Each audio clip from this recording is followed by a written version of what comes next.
ರೇಣುಕಾಸ್ವಾಮಿ ಕೊಲೆ ಪ್ರಕರಣದಲ್ಲಿ ಜೈಲು ಪಾಲಾಗಿರುವ ನಟ ದರ್ಶನ್ ಜೈಲಿನಲ್ಲಿ ತೊಳಲಾಟವನ್ನ ಅನುಭವಿಸ್ತಾ ಇದ್ದಾರಂತೆ.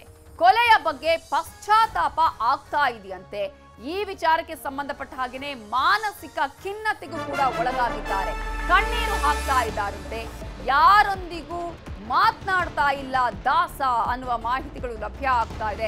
ಒಂದ್ ಕಡೆ ಅವರನ್ನ ಭೇಟಿ ಮಾಡೋದಕ್ಕೆ ಅವರ ಕುಟುಂಬಸ್ಥರು ಆಪ್ತರು ಬರ್ತಾ ಇರುವಂತಹ ಸಂದರ್ಭದಲ್ಲೂ ಕೂಡ ಸಾಕಷ್ಟು ನೋವನ್ನ ಹಂಚಿಕೊಳ್ತಿದ್ದಾರಂತೆ, ಬೇಸರವನ್ನ ವ್ಯಕ್ತಪಡಿಸ್ತಾ ಇದ್ದಾರಂತೆ. ಈ ಒಂದು ಪ್ರಕರಣ ಸಾಕಷ್ಟು ಪಶ್ಚಾತ್ತಾಪಕ್ಕೆ ಕಾರಣ ಆಗಿದೆ. ಆಗ್ಲೇ ಬೇಕಾಗಿರೋದು ಕೂಡ ಈಗಾಗಲೇ ಜೈಲಲ್ಲಿರುವಂತಹ ಸಂದರ್ಭದಲ್ಲಿ ಯಾವುದೇ ರೀತಿಯ ವರ್ಕೌಟ್ ಇಲ್ಲ, ಜೈಲು ಊಟ ಮಾಡಲೇಬೇಕು, ಅದು ಕೂಡ ಸೇರ್ತಾ ಇಲ್ಲ. ದಿನೇ ದಿನೇ ಕುಗ್ಗಿ ಹೋಗ್ತಾ ಇದ್ದಾರಂತೆ ದರ್ಶನ್. ಇದರಿಂದ ಹೊರಬರೋದಕ್ಕೆ ಒಂದಷ್ಟು ಪ್ರಯತ್ನಗಳ ಮೊರೆ ಹೋಗಿದ್ದಾರೆ. ಅದರಲ್ಲಿ ಪ್ರಮುಖವಾಗಿ ತನ್ನ ಆತ್ಮಸ್ಥೈರ್ಯವನ್ನ ಹೆಚ್ಚಿಸಿಕೊಳ್ಳುವತ್ತ ದಾಸ ಚಿತ್ತ ಹರಿಸಿದ್ದು ಧ್ಯಾನ, ಯೋಗದ ಮೊರೆ ಹೋಗಿದ್ದಾರಂತೆ ನಟ ದರ್ಶನ್. ಬದುಕನ್ನ ಬದಲಿಸಿಕೊಳ್ಳೋದಕ್ಕೆ ಏನ್ ಪ್ರಯತ್ನಗಳನ್ನ ಮಾಡಬೇಕು ಅಂತಹ ಪ್ರಯತ್ನದಲ್ಲಿ ನಿರತರಾಗಿದ್ದಾರೆ. ಆಧ್ಯಾತ್ಮ ಪುಸ್ತಕಗಳ ಮೊರೆ ಹೋಗಿದ್ದಾರಂತೆ. ಸ್ವಾಮಿ ವಿವೇಕಾನಂದ ಅವರ ಜೀವನ ಚರಿತ್ರೆಯ ಪುಸ್ತಕವನ್ನ ಓದ್ತಿದ್ದಾರಂತೆ. ಅಷ್ಟು ಮಾತ್ರ ಅಲ್ಲ, ಜೈಲಲ್ಲಿ ಕುವೆಂಪು, ಶಿವರಾಮ್ ಕಾರಂತ್, ಬೇಂದ್ರೆ ಪುಸ್ತಕಗಳನ್ನ ಕೂಡ ಓದುವಂತಹ ಹವ್ಯಾಸವನ್ನ ಈಗ ಬೆಳೆಸಿಕೊಂಡಿದ್ದಾರಂತೆ. ಏನೆಲ್ಲ ಒಳ್ಳೆಯ ಅಂಶಗಳು ಇದೆ, ಆ ಪುಸ್ತಕಗಳಿರುವಂತಹ ವಿಚಾರಗಳು ಏನು, ಅದನ್ನ ತಿಳ್ಕೊಳ್ಳುವಂತಹ ಪ್ರಯತ್ನ ಮಾಡ್ತಿದ್ದಾರೆ ಅನ್ನುವ ಮಾತುಗಳು ಕೂಡ ಕೇಳಿ ಬರ್ತಾ ಇದೆ.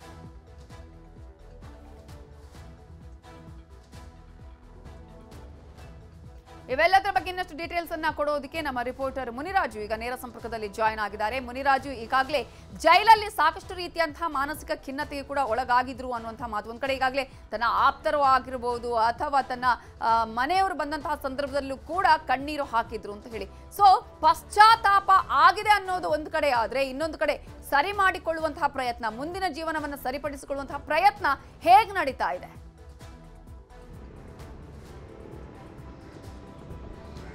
ನವಿತಾ, ಏನು ಚಿತ್ರದುರ್ಗ ರೇಣುಕಾಸ್ವಾಮಿ ಕೊಲೆ ಪ್ರಕರಣದಲ್ಲಿ ನಟ ದರ್ಶನ್ ಈಗ ಜೈಲು ಸೇರಿರುವುದು ಕಳೆದ 21 ದಿನಗಳಿಂದ ನಟ ದರ್ಶನ್ ಈಗ ಜೈಲಿನಲ್ಲಿದ್ದಾರೆ. ಈ ಒಂದು ಸಂದರ್ಭದಲ್ಲಿ ನಟ ದರ್ಶನ್ ಈಗ ಧ್ಯಾನ ಮತ್ತೆ ಒಂದು ಆಧ್ಯಾತ್ಮಿಕತೆ ಒಂದು ಪುಸ್ತಕಗಳನ್ನು ಓದುವತ್ತ ಈಗ ಗಮನ ಹರಿಸಿದ್ದಾರೆ ಅನ್ನೋ ಒಂದು ಮಾಹಿತಿ ಈಗ ಸಿಕ್ಕಿರೋದು. ಯಾಕಂದ್ರೆ ಕಳೆದ 21 ದಿನಗಳಿಂದ ನಟ ದರ್ಶನ್ ಜೈಲಿನಲ್ಲಿದ್ದಾರೆ. ಏನು 4 ಗೋಡೆಗಳ ಮಧ್ಯೆ ಸದಾ ಅಲ್ಲೇ ಇರಬೇಕಾಗಿರೋದ್ರಿಂದ ಈಗ ಅಲ್ಲಿ ಅವರು ಏನು ಮೊದಲಿಗೆ ಜೈಲಿಗೆ ಹೋದ ಸಂದರ್ಭದಲ್ಲಿ ಒಂದು ಸ್ವಲ್ಪ ಪಶ್ಚಾತ್ತಾಪ ಮತ್ತೆ ಒಂದು ಮಾನಸಿಕ ಖಿನ್ನತೆಗೂ ಕೂಡ ಒಳಗಾಗುವಂತ ಒಂದು ಸಾಧ್ಯತೆಗಳಿತ್ತು.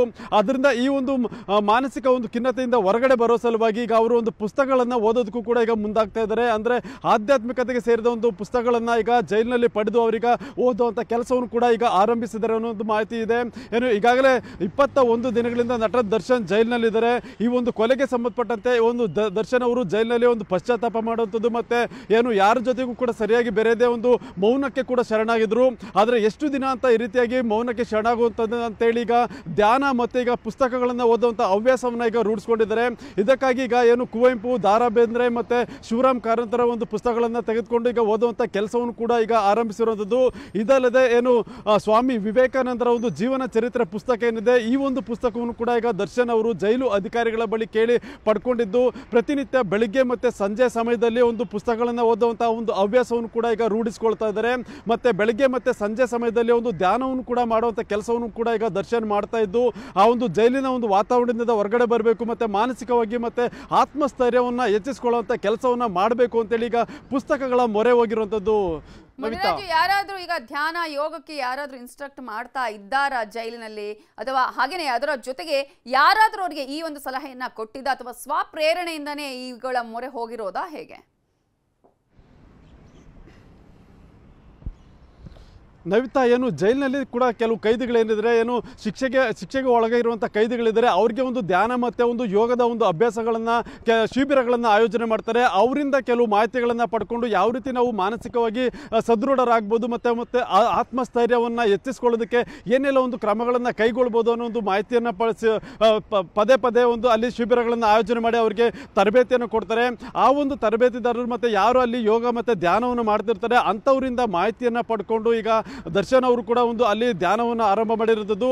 ಪ್ರತಿನಿತ್ಯ ಬೆಳಗಿನ ಜಾವ ಅಲ್ಲೇ ಒಂದು ಸೆಲ್ನಲ್ಲೇ ಒಂದು ಕಾರ್ಪೆಟನ್ನು ಹಾಕ್ಕೊಂಡು ಅಲ್ಲಿ ಧ್ಯಾನವನ್ನು ಮಾಡ್ತಾರೆ. ನಂತರ ಬೆಳಗ್ಗೆ ಮತ್ತು ಸಂಜೆ ಅವಧಿಯಲ್ಲಿ ಬಿಡುವು ಸಿಕ್ಕಾಗ ಪುಸ್ತಕಗಳನ್ನು ಓದುವಂಥ ಕೆಲಸವನ್ನು ಈಗ ಆರಂಭ ಮಾಡಿರೋದು. ಇದರಿಂದ ಮಾನಸಿಕವಾಗಿ ಕೂಡ ಒಂದು ಸ್ವಲ್ಪ ಸದೃಢ ಆಗ್ಬೋದು ಮತ್ತು ಆತ್ಮಸ್ಥೈರ್ಯವನ್ನು ಹೆಚ್ಚಿಸ್ಕೊಂಡು ಆ ಒಂದು 4 ಗೋಡೆಗಳ ಮಧ್ಯೆ ಯಾವ ರೀತಿ ನಾವು ದಿನ ಕಳಿಬೋದು ಅನ್ನೋದ್ರ ಬಗ್ಗೆ ಸಾಕಷ್ಟು ಪ್ರಯತ್ನ ಪಡ್ತಿರೋದು. ಏನು ಈ ಒಂದು ಕೊಲೆ ಪ್ರಕರಣದಿಂದ ಪಶ್ಚಾತ್ತಾಪ ಮತ್ತು ಮೌನಕ್ಕೆ ಏನು ಶರಣಾಗಿದ್ರು ಅದರಿಂದ ಹೊರಗಡೆ ಬರೋದಕ್ಕೆ ಈಗ ದರ್ಶನ್ ಈ ರೀತಿಯಾಗಿ ಒಂದು ಹೊಸ ಪ್ರಯತ್ನಗಳನ್ನು ಜೈಲಿನಲ್ಲಿ ಮಾಡ್ತಾ ಇರೋವಂಥದ್ದು. Navitha. Okay, thank you Muniraju ಡೀಟೇಲ್ಸ್ಗೆ.